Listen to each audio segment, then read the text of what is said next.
మరి తర్వాత ఏదైతే 2019, 2024 మరి గత ప్రభుత్వ 5 సంవత్సరాల్లో చూస్తే కేవలం 760 కోట్లు మాత్రమే, అంటే కేవలం 5% మాత్రమే పనులు ముందుకెళ్ళినటువంటి పరిస్థితి అధ్యక్ష. అంటే ఈ రకంగా 40% ఆ రోజు తెలుగుదేశం ప్రభుత్వ హయాంలో చేసినటువంటి పనులను కూడా గత 5 సంవత్సరాల ప్రభుత్వం నిర్లక్ష్యం చేయడం వల్లే ఈరోజు ఈ చింతలపూడి ఎత్తిపోతల పథకాన్ని ఈ రకమైనటువంటి దుస్థితి ఏర్పడినటువంటి పరిస్థితి అధ్యక్ష. రెండవది ఏదైతే గౌరవ శాసనసభ్యులు కూడా 2014, 2019లో ఈ యొక్క పనులు పురోగతి ఉన్నాయి. 2019, 2024లో ఈ పనులు ఆగిన మాట వాస్తవమా అని ఆయన కూడా అడగడం జరిగింది అధ్యక్ష. వాస్తవం అధ్యక్ష, ఎందుకంటే 2018లో, ఎందుకంటే ఆ రోజు తెలుగుదేశం ప్రభుత్వం ప్రాధాన్యతలో చింతలపూడిని ముందుకు తీసుకెళ్తూ ఉంటే ఆ రోజు వైఎస్ఆర్సీపీ పార్టీ ప్రతిపక్షంలో ఉండి ఆ రోజు తన అనసూయల చేత ఆ రోజు చింతలపూడి ఎత్తిపోతల మీద, పట్టిసీమ మీద, పురుషోత్తపట్నం మీద కూడా ఎన్జీటీకి కేసులేసి ఈ పథకాలు పూర్తవుతే తెలుగుదేశం ప్రభుత్వానికి మంచి పేరు వస్తుందని ఆ రోజు నిలుపుదల చేసేటువంటి విధంగా ఆ రోజు వైఎస్ఆర్సీపీ పనిచేసినటువంటి పరిస్థితి అధ్యక్ష. ఆ రకంగా ఏదైతే ఆ 2018లో ఎన్జీటీ వేసినటువంటి కేసు ఫలితంగా 2021 డిసెంబర్ వైఎస్ఆర్సీపీ ప్రభుత్వం అధికారంలో ఉన్నప్పుడు ఎన్జీటీ ఏదైతే 73 కోట్ల రూపాయలు పెనాల్టీ విధించడంతో పాటు ఏదైతే 3 నెలల్లో పర్యావరణ అనుమతులు తీసుకోమని ఆ రోజు మరి ఎన్జీటీ తీర్పునివ్వడం జరిగింది అధ్యక్ష. దురదృష్టం, ఆ రోజు ఉన్నటువంటి వైఎస్ఆర్సీపీ ప్రభుత్వం 3 నెలల్లో ఏదైతే పర్యావరణ అనుమతి తీసుకోమని చెప్పినా కూడా మరి వాళ్ళు మిగిలినటువంటి 3 సంవత్సరాల్లో కూడా ఆ పని చేయనటువంటి పరిస్థితులు, ఆ పనులన్నీ కూడా నిలిచిపోయినటువంటి పరిస్థితి వాస్తవం అధ్యక్ష.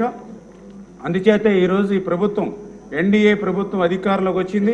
ఖచ్చితంగా ఈ ప్రభుత్వం ఏదైతే చింతలపూడి పథకానికి అత్యంత ప్రాధాన్యత ఇచ్చేటువంటి పరిస్థితి, ఏదైతే ఈ చింతలపూడికి ఉన్నటువంటి అవరోధాలు ఏవైతే ఉన్నాయో వీటన్నిటినీ కూడా మరి పరిష్కరించుకుని, ఎందుకంటే మేము కూడా అధికారంలోకి వచ్చి 5 నెలల్లోనే ఈ చింతలపూడి మీద గౌరవ ముఖ్యమంత్రి చంద్రబాబు నాయుడు 6 సార్లు ఆయన పర్సనల్గా రివ్యూ చేయడం జరిగింది అధ్యక్ష. మేము కూడా 7-8 సార్లు మేము కూడా రివ్యూస్ ఆ కలెక్టర్స్ తోటి, ఎవరైతే ల్యాండ్ ఎక్వేషన్ ఏదైతే ప్రాబ్లం ఉందో వాళ్ళందరితో కూడా రివ్యూ చేసి మరి చంద్రబాబు నాయుడు గారు కూడా చాలా క్లియర్గా మొన్న రివ్యూలో కూడా చెప్పడం జరిగింది. ఏదైతే ప్రాధాన్యత ఎత్తిపోతల్లో చింతలపూడి ప్రాధాన్యత ఉంది కాబట్టి దీనికి కూడా ఒక ఫస్ట్ ఫేజ్, సెకండ్ ఫేజ్గా ఒక 2500 కోట్ల రూపాయలతోటి ఫస్ట్ ఫేజ్లో మనం దానికి నిధులు కేటాయించి ఒక 3 లక్షల ఎకరాలకి సాగునీరు, అదేవిధంగా త్రాగునీరు అందించేటువంటి విధంగా దీనికి ముందుకు తీసుకెళ్ళమని చెప్పేసి కూడా మరి చంద్రబాబు నాయుడు గారు కూడా ఆదేశాలు ఇవ్వడం జరిగింది అధ్యక్ష. ఆయన ఆదేశాలకు అనుగుణంగానే మొన్న పెట్టినటువంటి బడ్జెట్లో కూడా నిధులు సమస్య ఉన్నప్పటికీ కూడా చింతలపూడి పథకానికి ఆ నిధులు కూడా మన బడ్జెట్లో మరి కేటాయింపులు జరిగినటువంటి పరిస్థితి కూడా మీకు తెలుసు కూడా అధ్యక్ష. అదేవిధంగా ఏదైతే ఇంకా సేకరణకు సంబంధించి ఇంకా 934 ఎకరాలు ఇంకా సేకరణ చేయవలసి ఉంది అధ్యక్ష. ఇందులో కూడా మరి 4 రకాలుగా, అంటే ఒకటి కొంతమంది రైతులు కోర్టులకు వెళ్ళి స్టేలు తెచ్చుకునేటువంటి పరిస్థితి ఉంది. కొంతమంది రైతులు కోర్టులకు వెళ్ళకపోయినా ఫిజికల్గా అక్కడ ఏదైతే వాళ్ళకి ఇచ్చినటువంటి అవార్డు ఏదైతే ఉందో అది అమౌంట్ సరిపోవట్లేదని కొంతమంది ఫైట్ చేస్తున్నటువంటి పరిస్థితి ఉంది. కొంతమందికి అథారిటీకి కూడా మన డబ్బులు చెల్లించినటువంటి పరిస్థితి ఉంది. ఇది ఏదైతే కేటగిరీల వైడ్గా డివైడ్ చేసి ఆ సంబంధితమైనటువంటి అధికారులకి ఆ భూసేకరణ పనులు కూడా ఒక 3 నెలల్లో పూర్తి చేయాలనేటువంటి ఒక టార్గెట్ కూడా పెట్టుకుని ఖచ్చితంగా ఈ యొక్క ఏదైతే చింతలపూడి ఎత్తిపోతల పథకం ఏదైతే ఉందో ఈ ఆర్థిక సంవత్సరంలోనే పునఃప్రారంభించి నెక్స్ట్ ఇయర్కి కొంతమేరైన నీరు ఇచ్చి ఒక 2 ఇయర్స్లో ఈ చింతలపూడి ఎత్తిపోతల పథకాన్ని పూర్తి చేయాలనేటువంటి కృతనిశ్చయంతో ఈ ప్రభుత్వం గత 5 నెలల నుంచి కూడా పనిచేస్తూ ఉన్నటువంటి పరిస్థితిని కూడా మీ దృష్టికి తీసుకొస్తూ ఉన్నాను అధ్యక్ష. మరి ఈ సందర్భంగా ఒక చిన్న విషయాన్ని కూడా, అంటే ఈ 5 నెలల్లోనే ఇంత కష్టపడి ఇన్ని నిధులు కేటాయించి ఈ ప్రాజెక్టుని ముందుకు తీసుకెళ్ళడానికి అటు ముఖ్యమంత్రి గారి దగ్గర నుంచి ఎన్డీఏ ప్రభుత్వం పనిచేస్తూ ఉంటే ఈ వైఎస్ఆర్సీపీ తనకి ఒక కరపత్రిక ఉంది అధ్యక్ష. ఏదైతే వాళ్ళ అవినీతి పత్రిక, ఏదో నిన్ననే వాళ్ళ పత్రికలో కూడా ఇప్పట్లో జల్లేరు రిజర్వాయర్ లేనిట్లే అని చింతలపూడి పథకం మీద వాళ్ళ కరపత్రిక సాక్షి అవినీతి పత్రికలో ఒక ఆర్టికల్ ఇవ్వడం జరిగింది.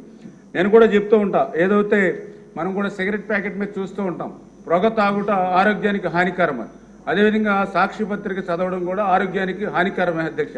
ఎందుకు నేను ఈ మాట చెప్తున్నానంటే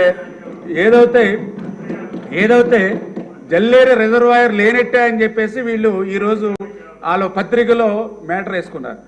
కానీ గతం నేను చూస్తే ఏదైతే వాళ్ళ ప్రభుత్వంలోనే అంటే 2000 ఏదైతే 23లో వాళ్ళ ప్రభుత్వం అధికారంలో ఉండగానే మరి ఏదైతే ఆ రోజు మరి పర్టికులర్గా ఏదైతే మన విజయవాడలో జరిగినటువంటి మీటింగ్స్లో కూడా వాళ్ళే ఒక ఎక్స్పర్ట్ కమిటీ అంటే స్టేట్ ఎక్స్పర్ట్ అప్రైజల్ కమిటీ అని 2023 డిసెంబర్ 4-5 తారీఖుల్లో జరిగితే ఆ అప్రైజల్ కమిటీకి ఒక నివేదిక ఇచ్చారు అధ్యక్ష.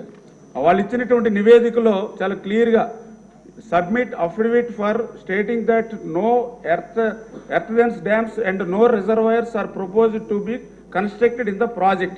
అంటే చాలా క్లియర్గా వాటిలో అఫిడవిట్ సబ్మిట్ చేశారు. ఈ చింతలపూడి ప్రాజెక్టులో రిజర్వాయర్స్ ఏమీ కూడా మేము ప్రపోజల్ చేయట్లేదని వాళ్ళే ఆ రోజు రిజర్వాయర్ని ఎత్తేసినటువంటి పరిస్థితి అధ్యక్ష.